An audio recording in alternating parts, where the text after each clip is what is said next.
শেখ হাসিনা পালায় না। পালায় না শব্দ দুটো সাম্প্রতিক সময়ে কিছু মহলে বেশ জোরে সুরে শোনা যায়, কিন্তু ইতিহাসের ধুলো ছাড়লে দেখা যায় পলায়ন বিদ্যা বা এসকেপ আর্ট শুধু এই ভূখণ্ডে যদি কারো পিএইচডি করে থাকে তবে সেই তালিকার শীর্ষে থাকবে জামায়াত ইসলামীর নাম। আমরা আজ শেখ হাসিনার পলায়ন নিয়ে আলোচনা করি, কিন্তু এই পলায়ন সংস্কৃতির গোড়াপত্তন কার হাতে? আয়নার সামনে দাঁড়ালে জামায়াত নেতারা সেখানে দেখতে পাবেন তাদের আধ্যাত্মিক গুরু গোলাম আজমকে। শেখ হাসিনা তো ভারতের পথ ধরেছেন 2024-এ, কিন্তু গোলাম আজম সেই পথ দেখিয়ে গেছেন 1971-এর সেই অগ্নিঝরা দিনগুলোতে।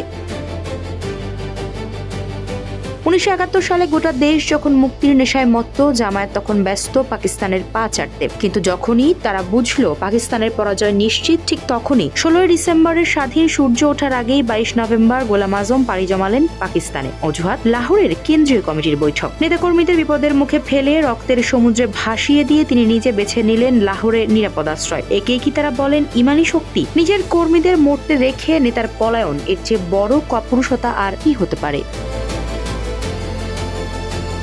71-এর সেই 9 মাস গোলাম আজম যারা দেশের জন্য লড়েছিল তাদের অমুসলমান তকমা দিয়েছিলেন। 12 সেপ্টেম্বর মুক্তিবাহিনী নির্মূল করার ডাক দিয়েছিলেন। 17 সেপ্টেম্বর ফিজিক্যাল ট্রেনিং কলেজে গিয়ে রাজাকারদের উৎসাহ দিয়েছিলেন মুক্তিযোদ্ধাদের হত্যা করতে। অথচ যখনই দেখলেন ভারতীয় বাহিনী আর মুক্তিবাহিনীর যৌথ কমান্ডের দাপটে পাকিস্তান তাসের ঘরের মতো ভেঙে পড়ছে, তখনই সেই ইসলামের সৈনিক লাহোরে গিয়ে গা ঢাকা দিলেন। মুখে ইসলামের কথা আর অন্তরে পলায়নের নীল নকশা। এই হলো জামায়াতের তথাকথিত সাহসের নমুনা।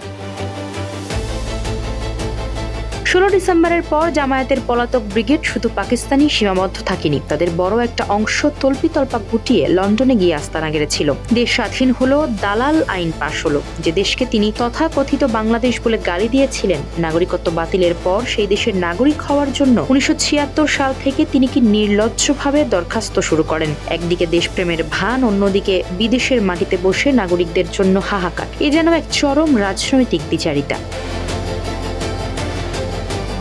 1978 সালে গোলাম আজম দেশে ফিরলেন পাকিস্তানি পাসপোর্টে এবং স্বল্প মেয়াদী ভিসা নিয়ে। তারপর ইতিহাস আরো নাটকীয়। 1994 সাল পর্যন্ত প্রায় 16 বছর তিনি এই দেশে কোনো বৈধ ভিসা ছাড়াই অবস্থান করেছেন। একজন পাকিস্তানি নাগরিক হিসেবে কোনো প্রকার অনুমতি ছাড়াই বাংলাদেশে থাকা, এটি কি পলায়ন নয়? জামায়াত নেতারা আজও বড় গলায় কথা বলেন, কিন্তু তাদের মূল ভিত্তিটাই দাঁড়িয়ে রয়েছে পলায়ন আর বেইমানির উপর।